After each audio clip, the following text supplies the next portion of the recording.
Hi and welcome back to my YouTube channel.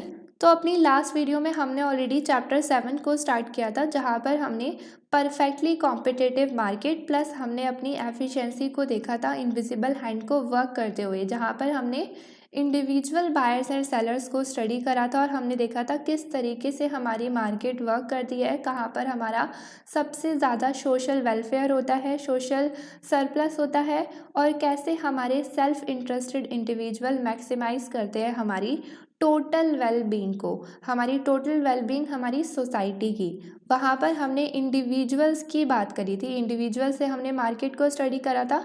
अब यहाँ पर हम इंडिविजुअल से लेकर अब अपनी फर्म की बात करेंगे कि हमारी फर्म में इनविजिबल हैंड किस तरीके से वर्क करता है। तो आज की इस वीडियो में हम स्टार्ट करेंगे हमारा 7.2 extending the reach of invisible hand from the individual to the firm. तो यहाँ पर हमारी फर्म में इनविजिबल हैंड किस तरीके से वर्क करता है उसको समझाने के लिए हमारा पूरा इस टॉपिक में एक एग्जांपल चलेगा एक फर्म का। तो यहाँ पर हमें एक फर्म गिवन है जिसके अंदर हमें दो मैन्युफैक्चरिंग प्लांट्स गिवन है। अब हमारे जो दोनों मैन्युफैक्चरिंग प्लांट्स हैं वो प्रोड्यूस करते हैं यहाँ पर हमारा माइक्रोचिप्स, और उन माइक्रोचिप्स को प्रोड्यूस कर कर वो हमारे बेच देते हैं परफेक्टली कॉम्पिटिटिव मार्केट में। अब जो ये हमारे दो प्लांट्स हैं, दो मैन्युफैक्चरिंग प्लांट्स हैं, ये दोनों हमारे एक दूसरे से काफ़ी ज़्यादा डिफरेंट है। क्यों डिफरेंट है? क्योंकि हमारा जो एक मैन्युफैक्चरिंग प्लांट है वो तो 1970s में बिल्ट हुआ था एंड जो दूसरा है वो 2010 में बिल्ट हुआ था। अब ऑब्वियसली यहाँ पर हमारी टेक्नोलॉजी का डिफरेंस आएगा, क्योंकि अगर इनमें ईयर का इतना ज़्यादा डिफरेंस है तो हमें यहाँ पर गिवन भी है कि जो हमारा ओल्डर प्लांट है, जो हमारा 1970s में बना था, वो हमारा लेस एडवांस्ड है और ऊपर से वो हमारी ज़्यादा कॉस्ट को लेता है। लाइक उसकी जो कॉस्ट है, जब हम उससे गुड प्रोड्यूस करते हैं तो उसमें हमारी ज़्यादा कॉस्ट लगती है। लेकिन अगर हम बात करें 2010 की, तो वहाँ पर हमारी कॉस्ट भी कम लगती है प्रोड्यूस करने में माइक्रोचिप्स, प्लस वो हमारा ज़्यादा एडवांस्ड भी है। अब जो हमारी टेक्नोलॉजीज़ या फिर कॉस्ट का डिफरेंस आ रहा है दोनों ही मैन्युफैक्चरिंग प्लांट्स में, वो हमारा आगे डायग्राम में शो है, मैं उसकी अभी आगे बात करूँगी। यहाँ पर हमें गिवन है कि जो हमारा न्यू प्लांट है वो जो गुड प्रोड्यूस करता है, वो जो माइक्रोचिप्स प्रोड्यूस करता है, वो कम कॉस्ट में प्रोड्यूस करता है, तो उसका जो मार्जिनल कॉस्ट है वो भी कम है ओल्डर प्लांट से, क्योंकि वो कम कॉस्ट पे प्रोड्यूस करता है। इसका लॉजिक भी ठीक है। अब यहाँ पर जो हमारी फर्म है वो दोनों ही प्लांट्स को फ्रीली ऑपरेट करने देती है। तो दोनों ही प्लांट मैनेजर्स जो अलग अलग प्लांट को ऑपरेट कर रहे हैं, जो ओल्ड को कर रहा है और जो न्यू प्लांट को कर रहा है, उनका टास्क रहता है कि वो मैक्सिमाइज़ करें अपने अपने प्लांट के प्रॉफिट को। तो यहाँ पर अगर हमें प्रॉफिट को मैक्सिमाइज़ करना है तो हमें पता है कि प्रॉफिट को मैक्सिमाइज़ करने के लिए हमें चूज़ करना पड़ेगा कि हम कितनी क्वांटिटी को प्रोड्यूस करें। यहाँ पर कितनी क्वांटिटी ऑफ माइक्रोचिप्स को हमें प्रोड्यूस करना है अगर हमें प्रॉफिट को मैक्सिमाइज़ करना है। तो यहाँ पर हमें प्राइस गिवन है कि हमारा जो प्राइस है वो हमारा $10 है माइक्रोचिप्स का। अब क्वेश्चन ये आता है कि प्रॉफिट को मैक्सिमाइज़ करने के लिए हमें कितनी क्वांटिटी को प्रोड्यूस करना पड़ेगा। ये ऑलरेडी हमने डिसीजन रूल चैप्टर 6 में देखा हुआ है। यहाँ पर जो हमारे सेलर का डिसीजन रूल होता है वो क्या होता है, इसकी भी हम बात करेंगे, और जो ये हमारी यहाँ पर सारी चीज़ें गिवन है उसको भी अब हम आगे देखेंगे। ओके, तो स्टार्टिंग से स्टार्ट करते हैं। यहाँ पर हम ले लेते हैं फर्म को। यहाँ पर हमारी एक फर्म है जिसके पास दो मैन्युफैक्चरिंग प्लांट्स हैं जो कि प्रोड्यूस करते हैं यहाँ पर माइक्रोचिप्स। अब जो ये हमारे दो मैन्युफैक्चरिंग प्लांट्स हैं इनका आपस में काफ़ी बड़ा डिफरेंस है कि हमारा एक जो प्लांट है वो हमारा पुराना है, लाइक वो हमारा बहुत पहले बना हुआ था 1970 में, तो हम उसे ले लेते हैं कि ये हमारा ओल्ड प्लांट है। देन उसके बाद जो हमारा 2010 में बना था एक और प्लांट जिसको हम यूज़ कर रहे हैं अपनी मैन्युफैक्चरिंग में, उसको हम ले लेते हैं यहाँ पर न्यू प्लांट। हमें पता है कि जो हमारा ओल्ड प्लांट है उसकी कॉस्ट भी ज़्यादा है, लाइक जब वो गुड प्रोड्यूस करता है तो वो ज़्यादा कॉस्ट को लेता है, और वो हमारा लेस एडवांस्ड है क्योंकि वो हमारा पुराना प्लांट है, बहुत ही पहले वो बना था। यहाँ पर इसका अपोजिट हो जाएगा कि जो हमारा न्यू प्लांट है वो हमारी कॉस्ट भी कम लेता है प्रोड्यूस करने में, और वो हमारा ज़्यादा एडवांस्ड है। अब यहाँ पर अगर हम इनकी बात करें कि हमारा जो ओल्ड प्लांट है वो ज़्यादा कॉस्ट लेता है, तो हम अपने फर्स्ट ग्राफ में देख सकते हैं कि यहाँ पर जो हमें मार्जिनल कॉस्ट गिवन है हमारे ओल्ड प्लांट की, वो भी ज़्यादा ही है क्योंकि वो कॉस्ट ज़्यादा लेता है, तो उसकी जो मार्जिनल कॉस्ट है वो भी ज़्यादा है। सिमिलरली हमारी मार्जिनल कॉस्ट न्यू प्लांट की ओल्ड से तो कम है। देन उसके बाद अगर हम बात करें यहाँ पर, तो हमें नेक्स्ट चीज़ क्या गिवन है, हमें यहाँ पर प्राइस गिवन है। यहाँ पर जो हमारा प्राइस है एक माइक्रोचिप्स का, वो हमें यहाँ पर गिवन है $10। ये हमारा प्राइस गिवन है। हमने देखा कि जो हमारा फर्म है वो हमारी दोनों ही प्लांट्स को फ्रीली ऑपरेट करने देता है, तो जो हमारे प्लांट मैनेजर है उनका मोटिव होता है कि वो अपने अपने प्लांट का प्रॉफिट मैक्सिमाइज़ करें। यहाँ पर हमारा अपने अपने प्लांट का प्रॉफिट मैक्सिमाइज़ करें। अब हमें अगर चैप्टर 6 याद होगा, क्योंकि चैप्टर 6 में हमने पहले अपने सेलर्स की प्रॉब्लम को देखा एंड देन हमने उसका डिसीजन रूल देखा। तो हमने देखा कि डिसीजन रूल क्या था कि कितनी क्वांटिटी को प्रोड्यूस करें प्रॉफिट को मैक्सिमाइज़ करने के लिए। तो यहाँ पर भी हमें अपने प्रॉफिट को मैक्सिमाइज़ करने के लिए सेम क्वेश्चन आता है कि कितनी क्वांटिटी को प्रोड्यूस करें। तो चैप्टर 6 में जो हमारा डिसीजन रूल था, यहाँ पर अगर हम चैप्टर 6 का डिसीजन रूल लगाएं, तो हमारा डिसीजन रूल क्या था कि हमारी जो मार्जिनल कॉस्ट है वो हमारी मार्जिनल रेवेन्यू के एग्जैक्टली इक्वल होनी चाहिए। वहाँ पर हम इतना प्रोड्यूस करेंगे और वहीं पर हमारा मैक्सिमम प्रॉफिट होता है।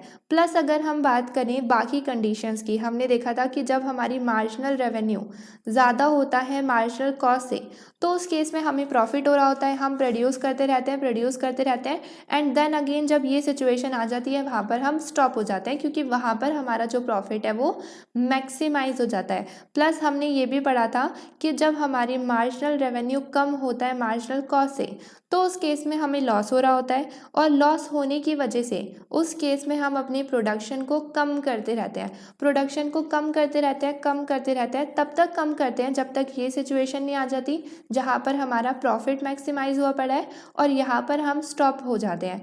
तो अगर हमें प्रॉफिट को मैक्सिमाइज करना है तो हमें इस सिचुएशन पर, इस कंडीशन पर प्रोड्यूस करना होगा।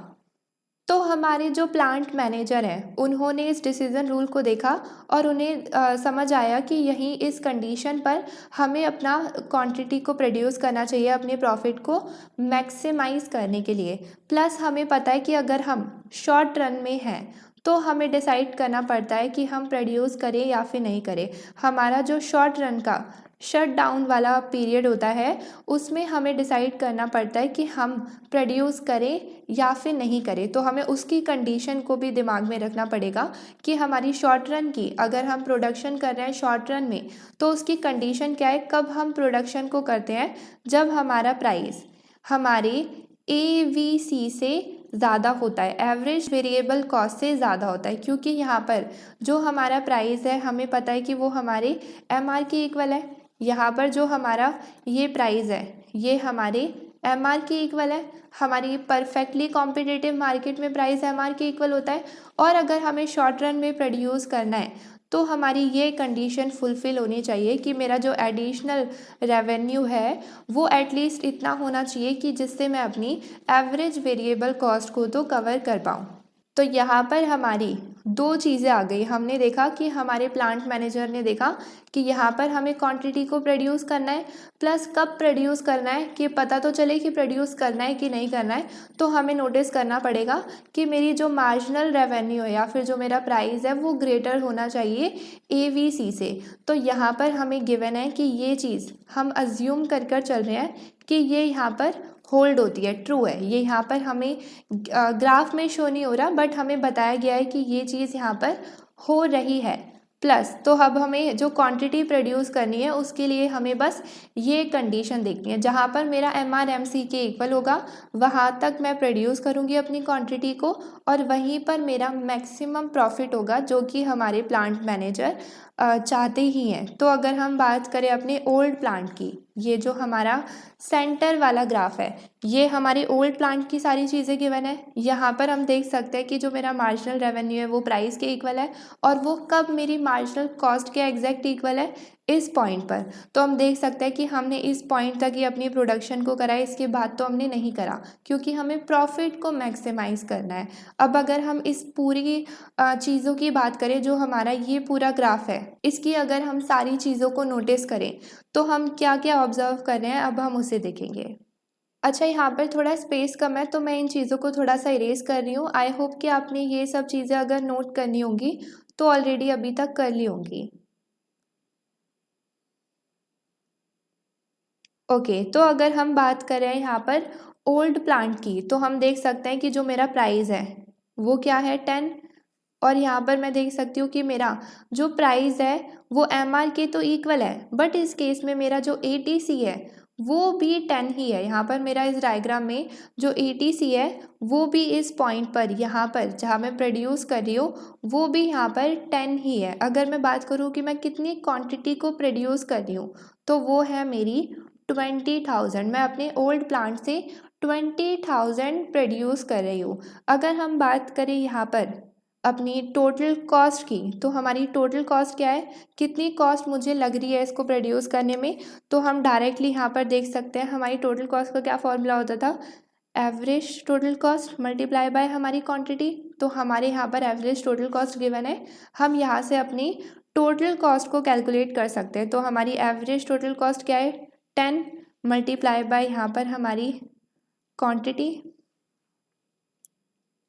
तो हमारी जो टोटल कॉस्ट है हम देख सकते हैं कि वो हमारी कितनी हो गई, 2 लाख। हमारा यहाँ पर गिवन भी है ये हमारे डायग्राम में कि जो मेरी टोटल कॉस्ट है वो 2 लाख है। अगर हम बात करें यहाँ पर प्रॉफिट की, कि मुझे कितना प्रॉफिट हो रहा है, तो हमें पता है कि हमारे प्रॉफिट का क्या फॉर्मूला होता है, हमारा प्राइस माइनस में हमारा ATC होल मल्टीप्लाई हमारी क्वांटिटी। तो अगर मैं इसे यहाँ पर कैलकुलेट करूँ तो मेरा कितना प्रॉफिट हो जाएगा, मेरा जो प्राइस है वो मेरा 10 है, मेरा ATC भी यहाँ पर 10 है, फिर इसको मैं मल्टीप्लाई करूँगी अपनी क्वांटिटी से 20,000 से, तो हम देख सकते हैं कि यहाँ पर ये तो पूरा ज़ीरो ही हो जाएगा।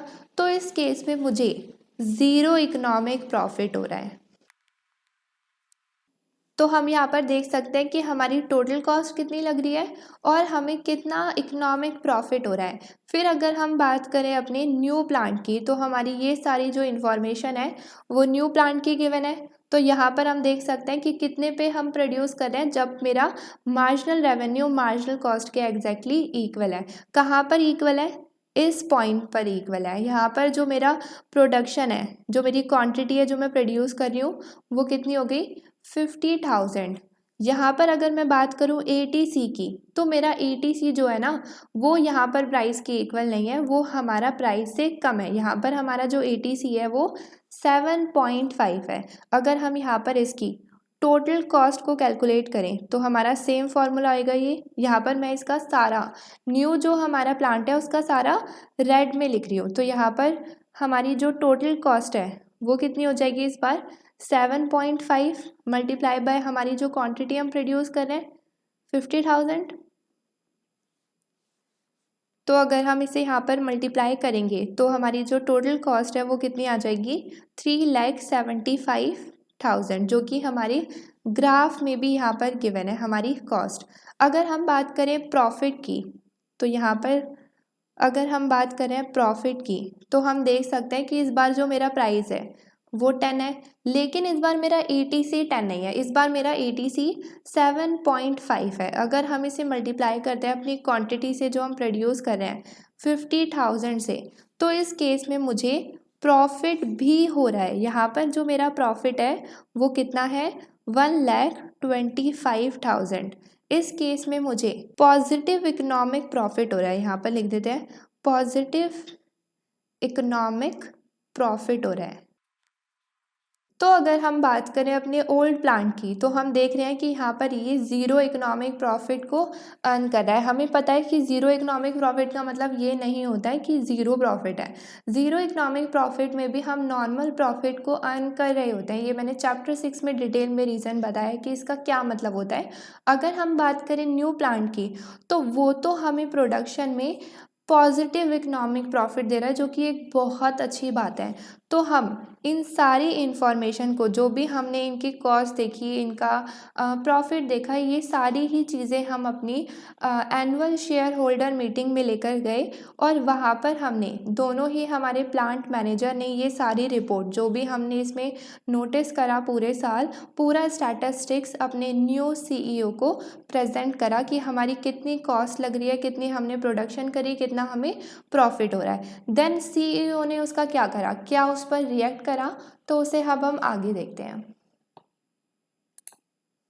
तो जो हमारा न्यू सीईओ था, जिसको हमने अपना पूरा रिपोर्ट प्रेजेंट करा साल का, उन्होंने सबसे पहली चीज़ जो नोटिस करी, जो जिनसे उन्हें शॉक लगा कि ये कैसा हो रहा है, तो वो ये है कि हम अभी तक अपने ओल्ड प्लांट पर प्रोड्यूस कर रहे थे। ये उन्हें सबसे ज़्यादा शॉकिंग चीज़ लगी।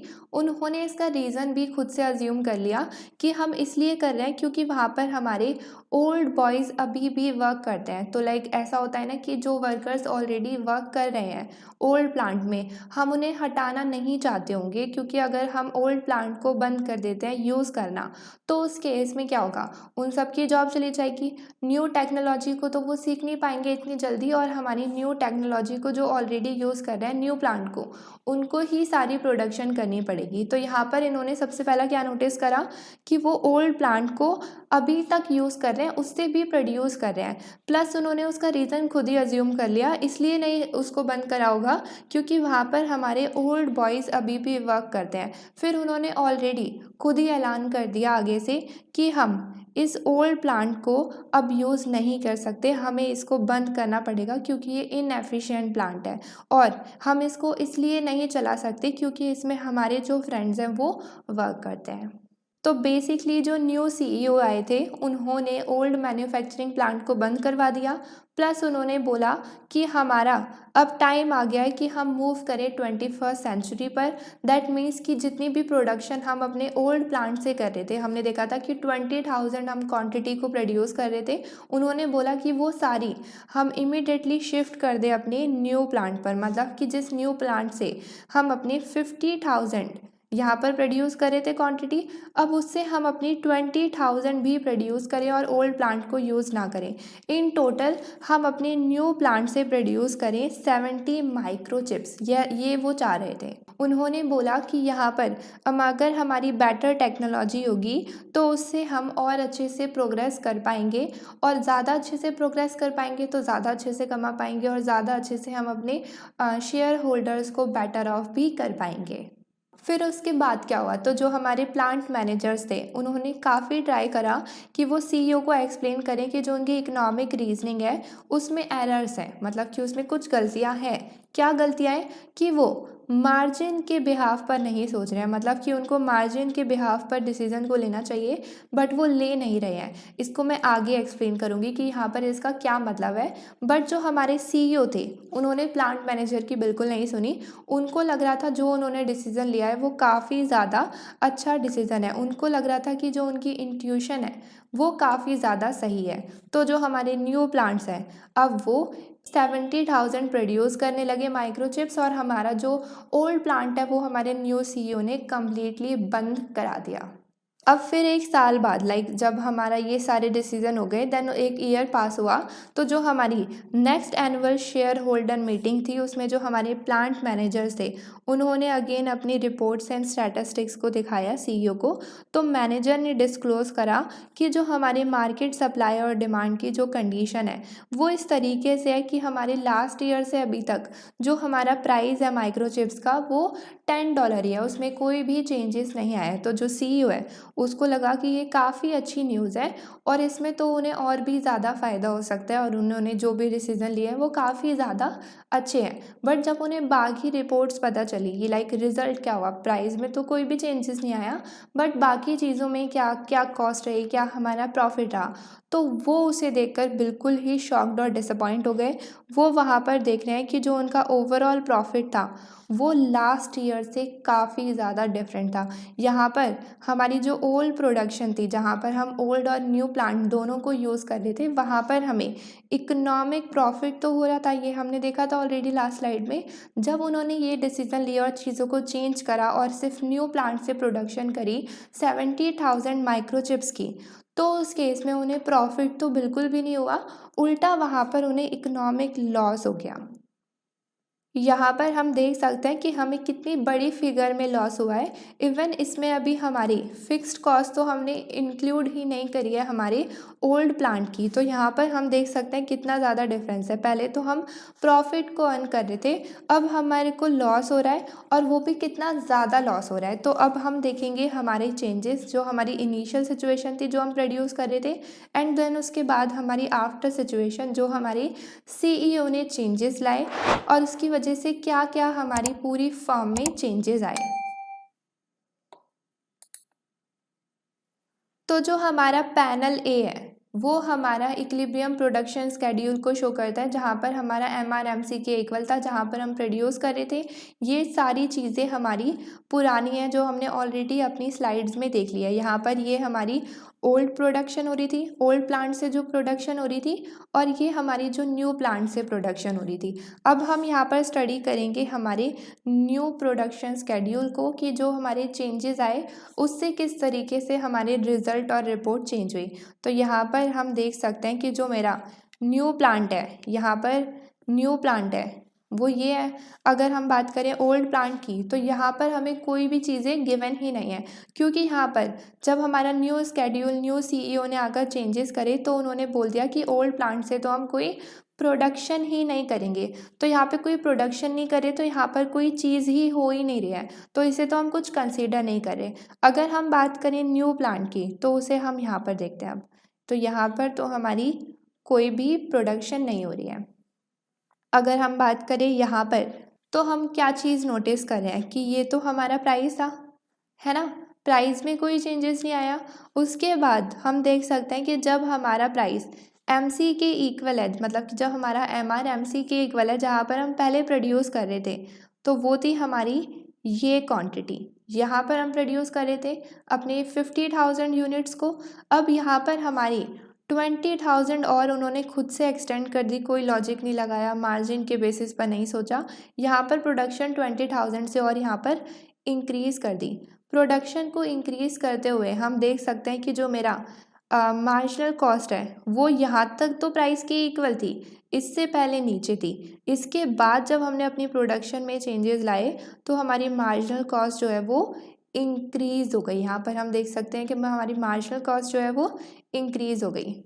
अगर हम यहाँ पर बात करें अपनी मार्जिनल कॉस्ट की, तो हमारी मार्जिनल कॉस्ट क्या शो करती है कि हमारे क्वांटिटी में चेंज होने से हमारी टोटल कॉस्ट में कितने चेंज आए हैं। तो अगर यहाँ पर इस पॉइंट के बाद, यहाँ पर इस पॉइंट के बाद अगर मैं 1 यूनिट से चेंजेस लाती हूँ तो मेरी जो टोटल कॉस्ट में चेंजेस आ रहे हैं वो ज़्यादा इंक्रीज़ होते जा रहे हैं। मतलब क्वांटिटी को इंक्रीज़ करने से जो मेरी टोटल कॉस्ट इंक्रीज़ हो रही है वो अब काफ़ी ज़्यादा इंक्रीज़ हो रही है यहाँ पर, और हमें लॉस भी हो रहा है। हम यहाँ पर देख सकते हैं कि जहाँ मैं प्रोड्यूस कर रही हूँ, यहाँ पर मेरा जो यहाँ पे अगर मैं प्रोड्यूस कर रही हूँ, ये मेरा जो यहाँ पे मैं प्रोड्यूस कर रही हूँ, एक सेकेंड कुछ, हाँ, तो मैं यहाँ पर प्रोड्यूस कर रही हूँ। अब मैं 70,000 को प्रोड्यूस कर रही हूँ।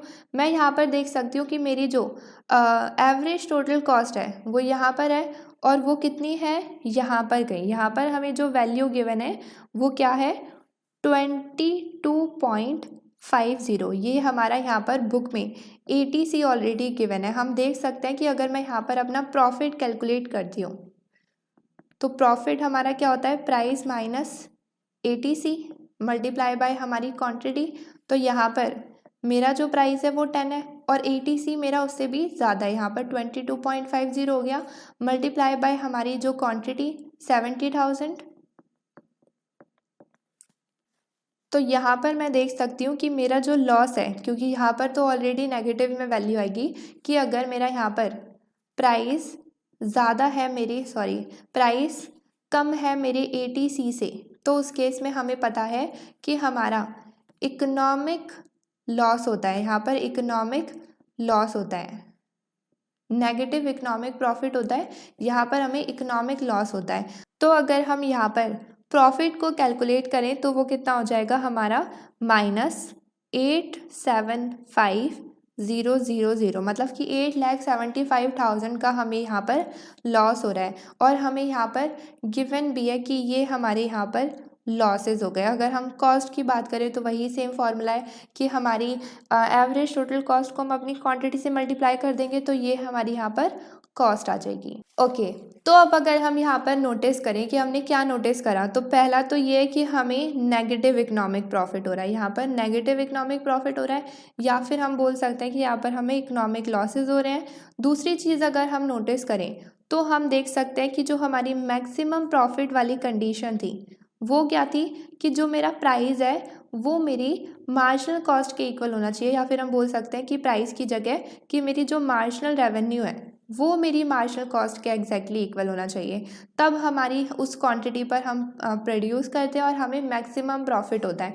बट इस कंडीशन में क्या हो रहा है, यहाँ पर हम देख सकते हैं कि जो मेरा प्राइस है वो यहाँ पर ये रहा 10 है।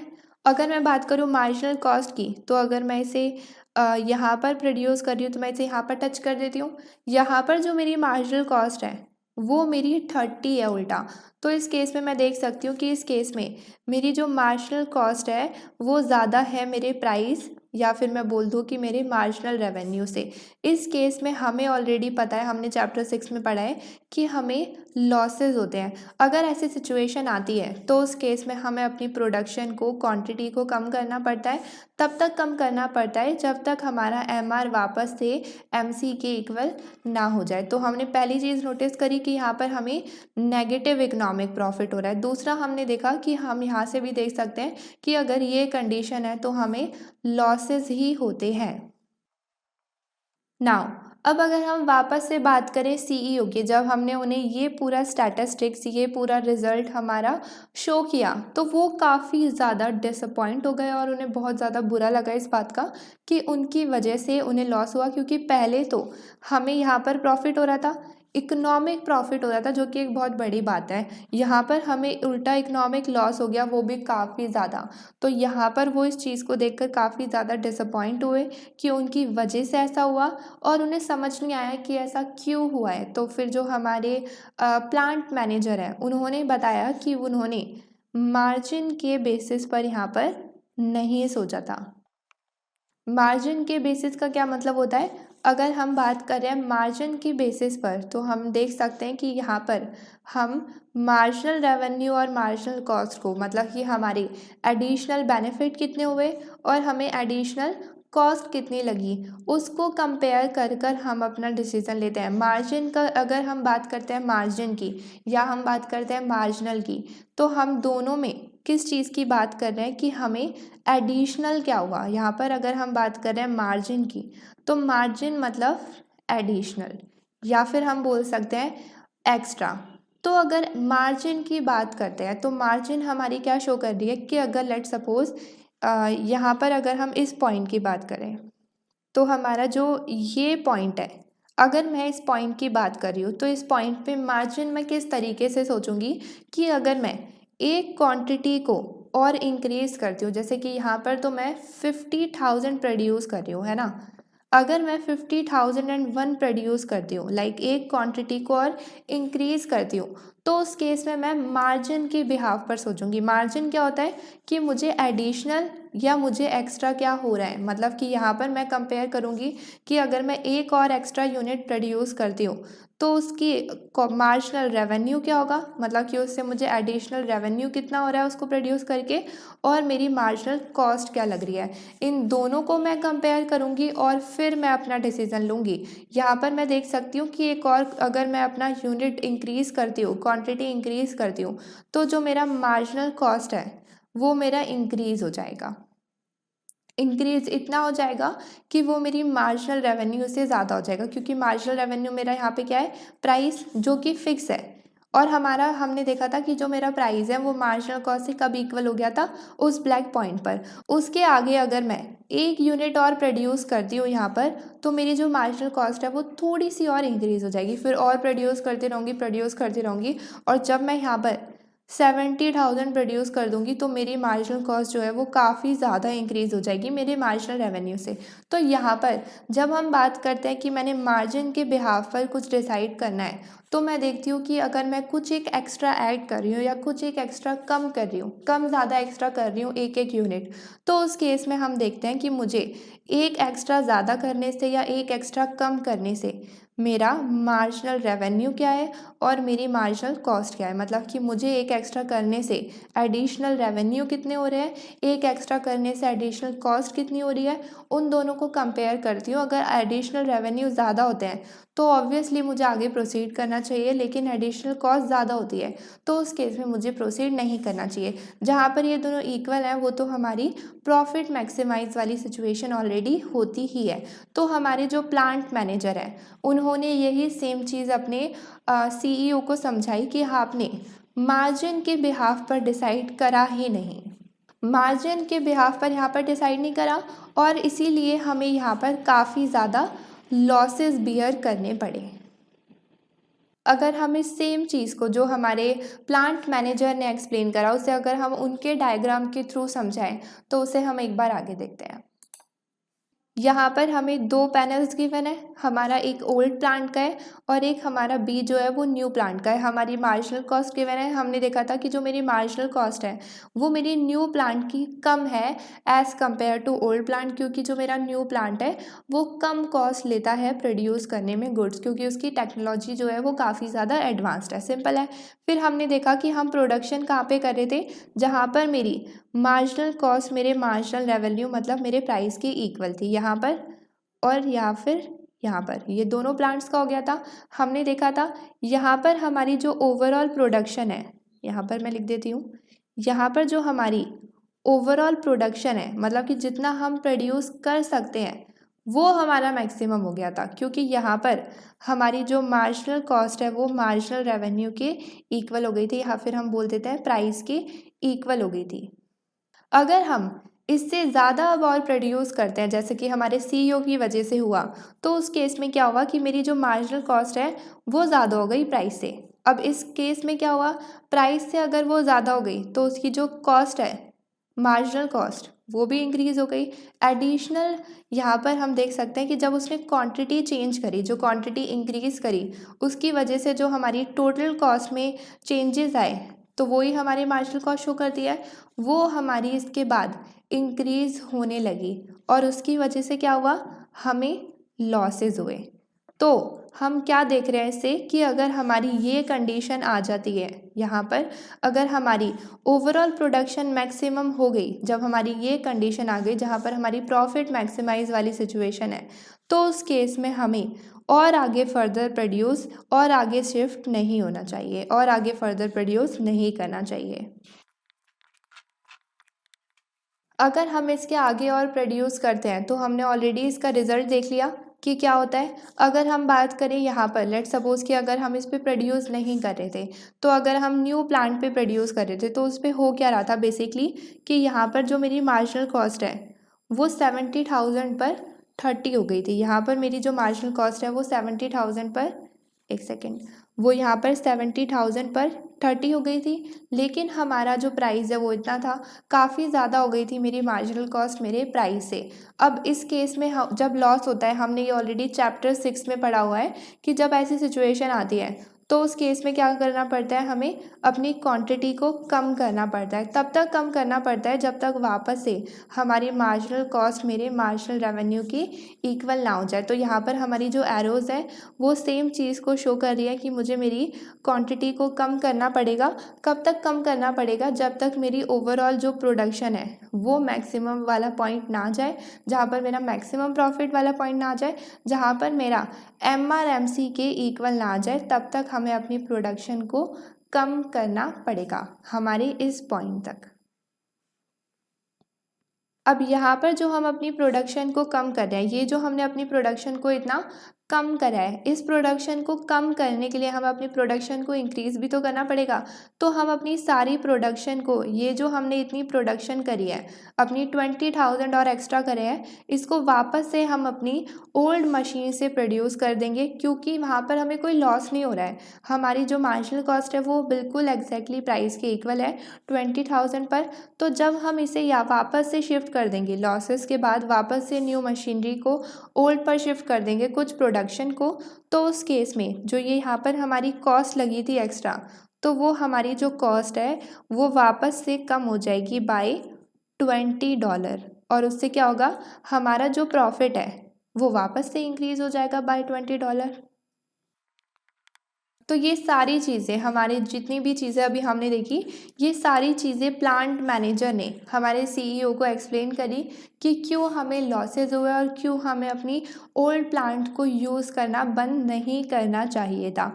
अगर हम यहाँ पर बात करें इनविजिबल हैंड की, तो हम क्या देख रहे हैं कि इनविजिबल हैंड में यहाँ पर पहले तो क्या हो रहा था कि हमारे जो प्लांट मैनेजर थे, यहाँ पर जो हमारे प्लांट मैनेजर्स थे, वो क्या कर रहे थे, वो अपनी अच्छी खासी प्रॉफिट को मैक्सिमाइज़ कर रहे थे।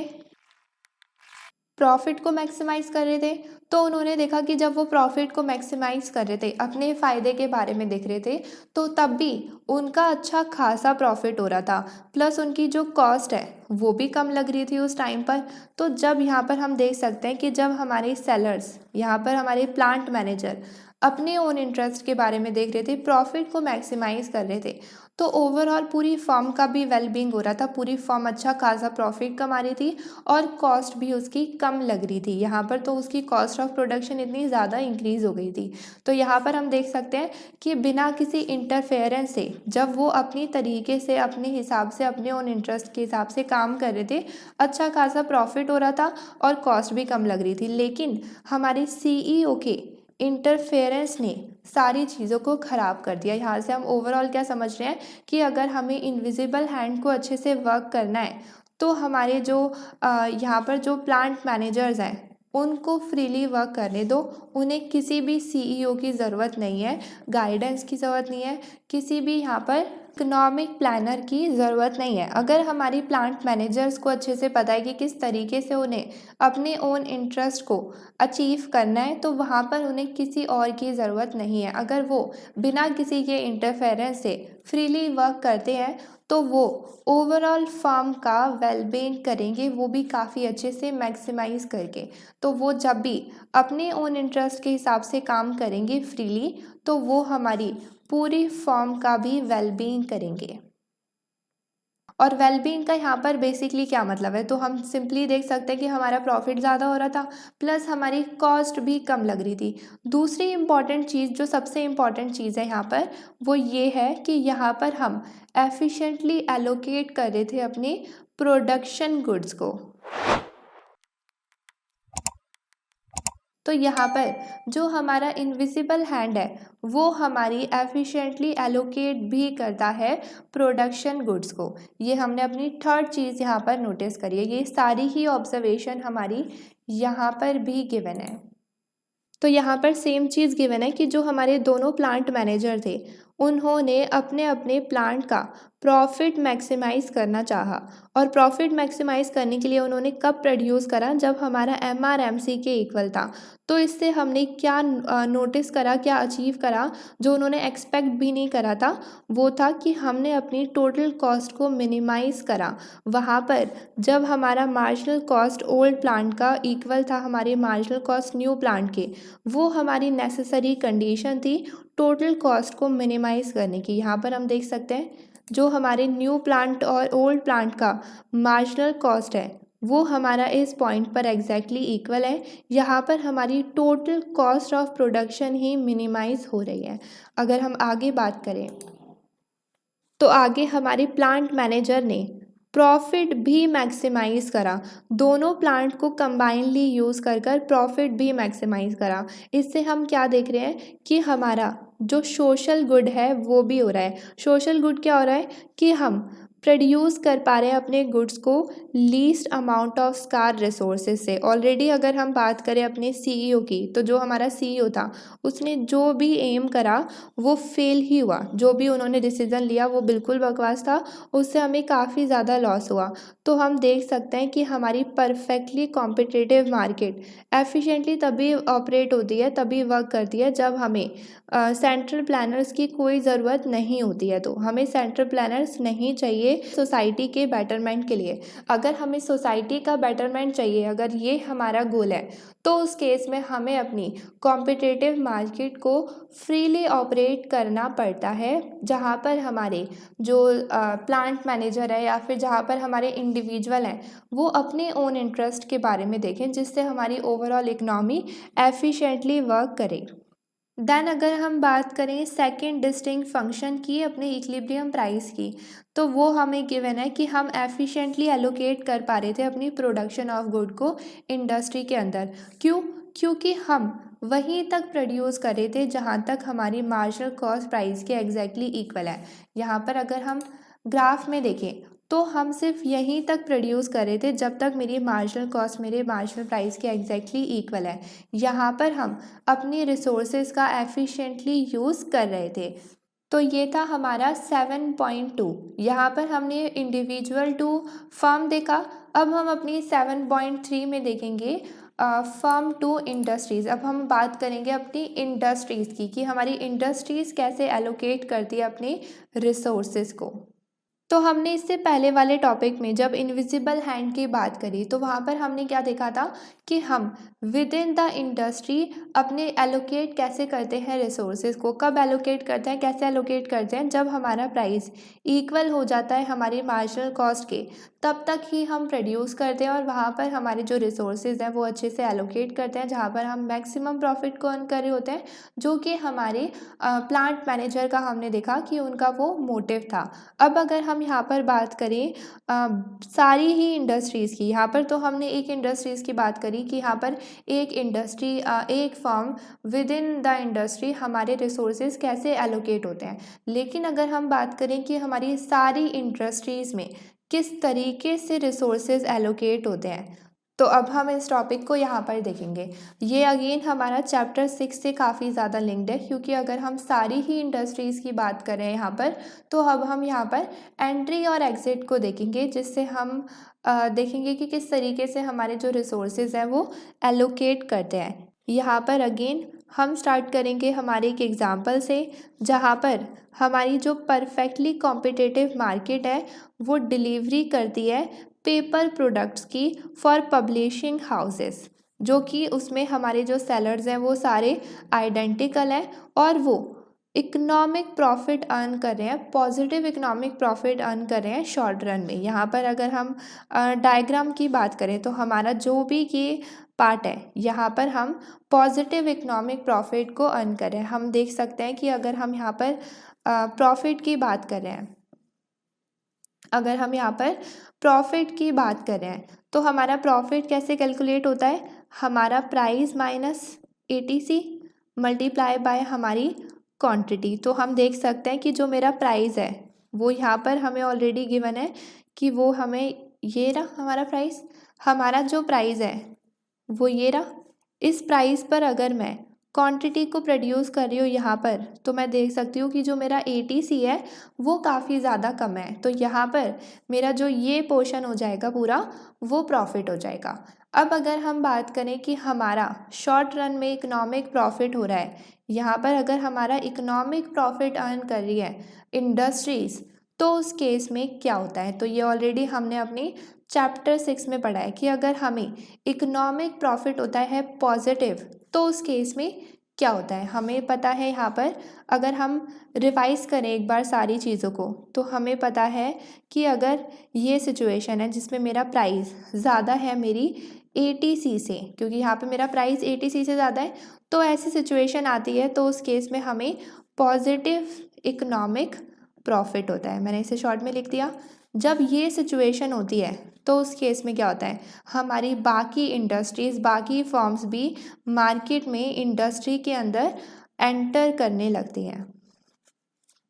तो हमें पता है कि अगर हमें यहाँ पर पॉजिटिव इकोनॉमिक प्रॉफिट हो रहा है, तो हमारी बाकी फर्म्स भी इस इंडस्ट्री के अंदर आना चाहेंगी प्रॉफिट को लेने के लिए। तो इस केस में हमारी और भी फर्म्स एंटर करेंगी। यहाँ पर अगर हमारी और भी फर्म्स एंटर करेंगी तो हमारी जो सप्लाई है हमें पता है कि वो इंक्रीज़ हो जाएंगी, और फर्म्स आएंगी तो वो भी प्रोड्यूस करेंगी और हमारी जो सप्लाई है वो इंक्रीज़ हो जाएगी। तो हमारा जो सप्लाई कर्व है वो राइटवर्ड शिफ्ट हो जाएगा। ये सेम चीज़ हम अपनी आगे देखते हैं। तो अगर हम यहाँ पर देखें इनिशियल सिचुएशन को, तो इनिशियल सिचुएशन क्या थी, जब हमारा जो प्राइस था वो 25 था। यहाँ पर हमारा जो प्राइस था वो 25 था। एक सेकेंड, यहाँ पर हमारा जो प्राइस था वो 25 था। हम देख सकते हैं कि यहाँ पर जो मेरी क्वांटिटी थी वो भी कम थी, और यहाँ पर मैं प्रोड्यूस कर रही थी जब मेरा प्राइस MC के इक्वल था, और मेरी एवरेज टोटल कॉस्ट जो थी वो काफ़ी कम थी, और मुझे ये सारा प्रॉफिट हो रहा था। इस प्रॉफिट की वजह से हमारी बाकी फर्म्स भी इंडस्ट्री के अंदर एंट्री करना चाहेंगी, क्योंकि उनको भी प्रॉफिट अर्न करना है। तो जब वो वापस से और भी फर्म्स मार्केट में एंटर करती हैं तो उस केस में क्या होता है, हमारी जब बाकी फर्म्स मार्केट में एंट्री लेती हैं तो हमारी जो सप्लाई है वो राइटवर्ड यहाँ पर शिफ्ट हो गई।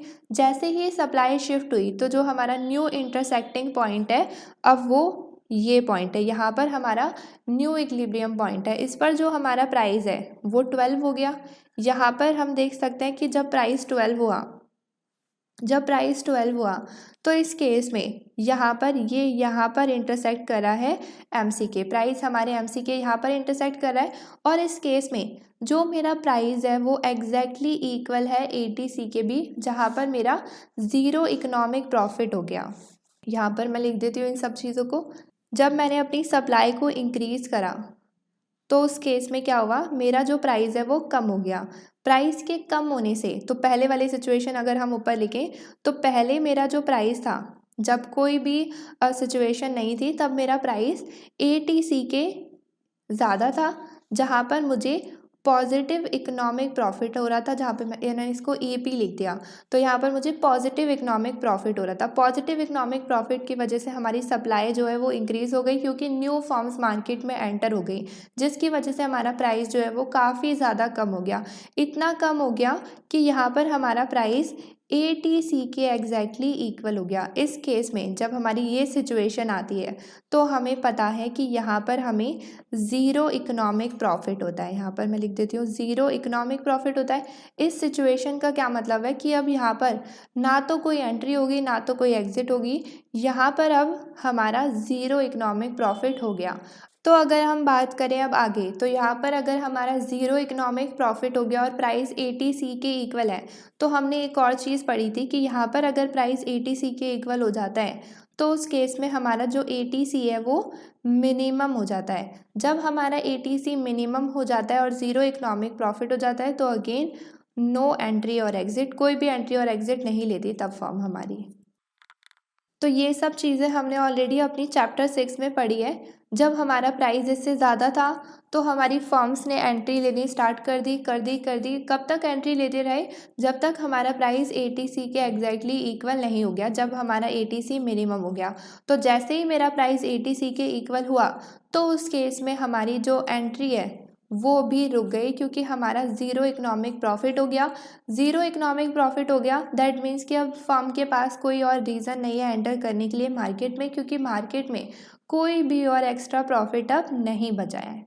अब इस पूरी चीज़ से अगर हम नोटिस करें कि यहाँ पर इनविजिबल हैंड का क्या रोल था, तो हम देख सकते हैं कि इनिशियली क्या हो रहा था कि हमारा इकोनॉमिक प्रॉफिट हो रहा था, ठीक है। उसके बाद हमारी फर्म्स ने एंट्री मारी, तो हमारी जो फर्म्स ने एंट्री ली है मार्केट के अंदर वो पहले कुछ ना कुछ तो कर रही थी, जो वो कुछ कर रही थी उसे वो छोड़कर इस मार्केट में आई है। मतलब कि हमारी जो चीज़ वो पहले कर रही थी वो इतनी अच्छी नहीं थी उनके लिए, उसको छोड़कर तभी तो मार्केट में उन्होंने एंट्री ली है। अब इसका हम ये भी मतलब निकाल सकते हैं कि यहाँ पर हमारी जो रिसोर्सेज वो पहले प्रोड्यूस कर रही थी, जो वो चीज़ पहले कर रही थी, जो वो इससे अच्छी इतनी नहीं थी, तो वहाँ पर हमारे जो रिसोर्सेज थे वो इतने अच्छे से यूटिलाइज भी नहीं हो रहे थे, तभी तो उन चीज़ों को छोड़कर आई। वहाँ पर उन्हें ना तो इतना फ़ायदा हो रहा था। जब वो वापस से इस मार्केट में एंटर करती हैं दैट मीन्स कि यहाँ पर हमारे जो रिसोर्सेज हैं वो लेस प्रोडक्टिव यूज़ से मोर प्रोडक्टिव यूज़ पर आ गए हैं। हमारी जो production of goods and services है वो हमारी उस सोसाइटी में आ गई हैं जो उनकी सबसे ज़्यादा हाईएस्ट वैल्यू करती है, जहाँ पर उन्हें इकोनॉमिक प्रॉफिट हो रहा है, जहाँ पर उन्हें इकोनॉमिक प्रॉफिट मिलेगा, तभी तो उसमें वो एंट्री कर रही है। तो यहाँ पर सिंपली हम क्या समझ रहे हैं कि हमारे अगर यहाँ पर फर्म्स मार्केट में एंटर करती हैं तो यहाँ पर हमारी लेस प्रोडक्टिव यूजेस से वो मोर प्रोडक्टिव यूजेस पर शिफ्ट हो रहा है। हमारे रिसोर्सेज लेस प्रोडक्टिव यूजेस से मोर प्रोडक्टिव यूजेस पर शिफ्ट हो रहा है। हम इससे सिंपली क्या देख सकते हैं कि थ्रू इनविजिबल हैंड ये हो रहा है। इनविजिबल हैंड क्यों हो रहा है? क्योंकि जो फर्म्स हैं जो हमारी इस इंडस्ट्री के अंदर आ रही है, एंट्री ले रही हैं, वो फर्म्स क्या देख रही हैं, किस लिए आ रही है? हमें गुड्स प्रोवाइड करने के लिए नहीं आ रही हैं, हमें वो गुड्स प्रोवाइड करने के लिए नहीं आ रही है। ये हमने चैप्टर की स्टार्टिंग में भी पढ़ा था। वो क्यों एंट्री ले रही हैं? अपने ओन इंटरेस्ट के लिए। यहाँ पर उन्हें इकोनॉमिक प्रॉफिट दिख रहा है इसलिए वो आ रही हैं, अपने ओन इंटरेस्ट के लिए आ रही है, जिसकी वजह से हमारी ओवरऑल सोसाइटी का भी वेलबींग हो रहा है। सोसाइटी का कैसे वेलबींग हो रहा है कि हमारी लेस प्रोडक्टिव यूजेस रिसोर्सेज का शिफ्ट हो रहा है मोर प्रोडक्टिव या फिर और अच्छे प्रोडक्टिव यूज़ के लिए। तो अगर हम इसे समराइज़ करें तो हम क्या देख रहे हैं कि जो हमारी फर्म्स हैं या जो हमारी बिजनेसेस हैं वो तो अपने इंटरेस्ट की वजह से आ रहे हैं मार्केट में क्योंकि उन्हें प्रॉफिट मिल रहा है, लेकिन उनके ओन इंटरेस्ट की वजह से हमारे जो रिसोर्सेज का एलोकेशन है वो भी अच्छी जगह शिफ्ट होता जा रहा है। नाउ अब अगर हम इसकी दूसरी कंडीशन देखें, यहाँ पर तो ये है कि हमारे को प्रॉफिट हो रहा था, इकोनॉमिक प्रॉफिट हो रहा था, तो यहाँ पर लोगों ने एंट्री ले ली। अगर हम बात करें इकोनॉमिक लॉस की तो उसे हम आगे देखते हैं। अब जो हमारा इकोनॉमिक लॉस है वो भी काफ़ी सिंपल है। यहाँ पर हमें गिवन है कि for some reason let suppose कि मार्केट का प्राइस $10 हो जाता है तो उस केस में हम देख सकते हैं यहाँ पर अगर हम इस पॉइंट की बात करें तो यहाँ पर इस प्राइस पर जब हमारा प्राइस $10 है तो उस केस में हमारा जो प्राइस है वो कम है हमारे ATC से। यहाँ पर हम देख सकते हैं कि जो मेरा ATC है वो यहाँ पर है, इस पॉइंट पर ATC है जो कि प्राइस से काफ़ी ज़्यादा है। अगर ये सिचुएशन आती है तो हमें पता है कि यहाँ पर हमें नेगेटिव इकोनॉमिक प्रॉफिट होता है, और जब नेगेटिव इकोनॉमिक प्रॉफिट होता है दैट मीन्स कि उस केस में जो हमारी फर्म्स है वो हमारी इंडस्ट्री से एग्ज़िट लेना स्टार्ट कर देती है। अगर वो एग्ज़िट लेना स्टार्ट कर देती है दैट मीन्स कि हमारी जो सप्लाई है वो कम हो जाएगी। अगर फर्म्स मार्केट से जाने लगेंगी तो वो प्रोडक्शन भी उनकी बंद हो जाएगी और हमारी जो सप्लाई है वो भी कम हो जाएगी। हम अपने सेकेंड डायग्राम में देख सकते हैं कि ये अगर हमारा प्राइस था, एक सेकेंड, अगर ये हमारा प्राइस था तो हमारा ये इनिशियल था इक्विलिब्रियम, ये हमारी इस पे क्वांटिटी थी। फिर उसके बाद जब हमारी फर्म्स जाने लगी मार्केट से तो हमारा सप्लाई कर जो है वो लेफ़्ट पर शिफ्ट हो गया। उसके शिफ्ट होने से यहाँ पर जो हमारा न्यू इक्विलिब्रियम पॉइंट है वो यहाँ पर हो गया। यहाँ पे हमारी जो सप्लाई है क्वांटिटी जो है वो भी कम हो गई। प्लस अगर हम बात करें यहाँ पर प्राइस की तो हमारा जो प्राइस है वो 10 से हो गया यहाँ पर 12। तो हम देख सकते हैं कि सप्लाई के कम होने से हमारा जो प्राइस है वो इंक्रीज़ हो गया। अगर हम इसका डायग्राम में देखें तो यहाँ पर इनिशियली जो हमारा प्राइस था उस पर तो हमें लॉस हो रहा था। ये जो हमारा पूरा एरिया हो गया ये हमारा लॉस का एरिया हो गया। जैसे ही हमारे सप्लाई के कम होने से प्राइस इंक्रीज़ हुआ तो हम देख सकते हैं कि प्राइस इस तरीके से इंक्रीज़ हुआ कि वो एग्जैक्टली जहाँ पर इक्वल हो रहा है MC के, उस केस में हमारा जो ATC है वो वापस से इक्वल हो गया। तो जब प्राइस इंक्रीज़ हुआ तो वो इतना इंक्रीज़ हो गया कि मेरा प्राइस ATC के एग्जैक्टली वापस से इक्वल हो गया। हम यहाँ पर क्या देख रहे हैं कि पहले तो मेरा जो प्राइस था वो ATC के कम था, फिर फर्म्स मार्केट से जाने लगी क्योंकि यहाँ पर हमारा इकोनॉमिक लॉस हो रहा था, यहाँ पर हमें नेगेटिव इकोनॉमिक प्रॉफिट हो रहा था, जिसकी वजह से जो हमारी फर्म्स हैं वो इंडस्ट्री से जाने लगी, इंडस्ट्री को छोड़कर जाने लगी, जिसकी वजह से हमारी सप्लाई कम हो गई। कितनी कम हुई? तब तक कम होती रही हमारी सप्लाई जब तक हमारा प्राइस वापस से ATC के एग्जैक्टली इक्वल नहीं हो गया। ATC के जब वो एग्जैक्टली इक्वल हो गया तो उस केस में हमारा वापस से मिनिमम ATC हो गया, जहाँ पर अगेन हमारा ज़ीरो इकोनॉमिक प्रॉफिट होता है। मतलब कि उस केस में जब ये पॉइंट आ जाता है तो अब इसके बाद हमारी कोई भी फर्म और एग्ज़िट नहीं करेगी, इसके बाद कोई फर्म अब एग्ज़िट नहीं करेगी। अब यहाँ पर अगर हम इनविजिबल हैंड की बात करें तो किस तरीके से हमारा यहाँ पर अच्छे से रिसोर्सेज एलोकेट हुआ है। यहाँ पर जो हमारी फर्म्स हैं वो हमारी मार्केट को छोड़कर गई है, फिर हमारी जो वो फर्म्स जो मार्केट को छोड़कर गई हैं उन्होंने यहाँ से तो एग्जिट लिया है, बट वो कहीं और जाकर तो एंट्री लेंगी किसी और इंडस्ट्री में। तो वहाँ पर जब वो एंट्री लेंगी दैट मीन्स कि वहाँ पर कोई ना कोई तो हमें पॉजिटिव इकोनॉमिक प्रॉफिट हो रहा होगा। यहाँ पर भी हम देख सकते हैं कि हमारे जो रिसोर्सेज हैं वो यहाँ से निकल कर लेस प्रोडक्टिव से निकल कर मोर प्रोडक्टिव पर शिफ्ट हुए हैं। हमारे जो रिसोर्सेज हैं वो काफ़ी अच्छे से एलोकेट हो रहे हैं अगेन। और क्यों हो रहे हैं? क्योंकि जो हमारी यहाँ पर फर्म्स हैं वो अपने ओन इंटरेस्ट के बारे में देख रही है। यहाँ पर उन्हें लॉस हो रहा है तभी वो यहाँ से छोड़कर जा रही हैं। उनकी वजह से हमारे रिसोर्सेज यहाँ से लेस प्रोडक्टिव से मोर प्रोडक्टिव पर शिफ्ट हो रहे हैं। तो अगर हम इसे इन वर्ड समराइज करें तो हम यहाँ पर देखते हैं इसे।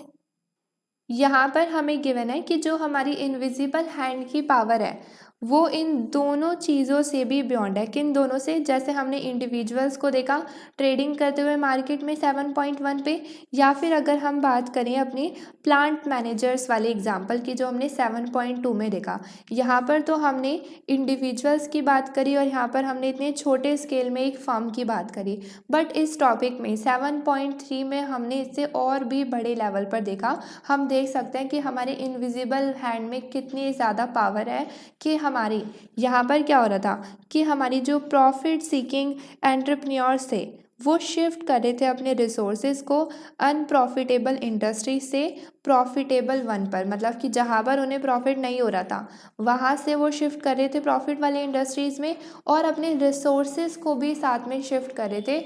उनका रिसोर्सेज जो शिफ्ट हो रहा था वो इतने अच्छे से एलोकेट हो रहा था कि वो लेस प्रोडक्टिव से मोर प्रोडक्टिव इंडस्ट्रीज़ में जा रहा था। यहाँ पे गिवन भी है कि राइट अमाउंट ऑफ प्रोडक्शन जो थी वो अकर कर रही थी ईच इंडस्ट्री में, क्योंकि जहाँ पर हमें लॉस हो रहा था वहाँ से तो वो एग्जिट कर रहे थे और जा किस में रहे थे जहाँ पर उन्हें प्रॉफिट हो रहा था। हमारी हर इंडस्ट्री में जो प्रोडक्शन थी वो राइट अमाउंट में जा रही थी, जहाँ पे लॉस हो रहा था वहाँ से निकल रही थी, जिसमें प्रॉफिट हो रहा था वहाँ पे जा रही थी। तो ये सेम साइकिल चल रही थी जब तक हमारा जो इकोनॉमिक प्रॉफिट है वो एग्जैक्टली ज़ीरो ना हो जाए। इकोनॉमिक प्रॉफिट जब ज़ीरो था तो वहाँ पर हमारा राइट अमाउंट कंप्लीट हो जाता है। जहाँ पे लॉस हो रहा था वहाँ से रिसोर्सेज निकल रहे थे और हमारी इंडस्ट्रीज़ भी हमारी जो फर्म्स हैं वो छोड़कर जा रही थी। जहाँ पर प्रॉफिट हो रहा था वहाँ पर एंट्री ले रही थी। हमारा हर इंडस्ट्री में exactly right amount of production हो रही थी।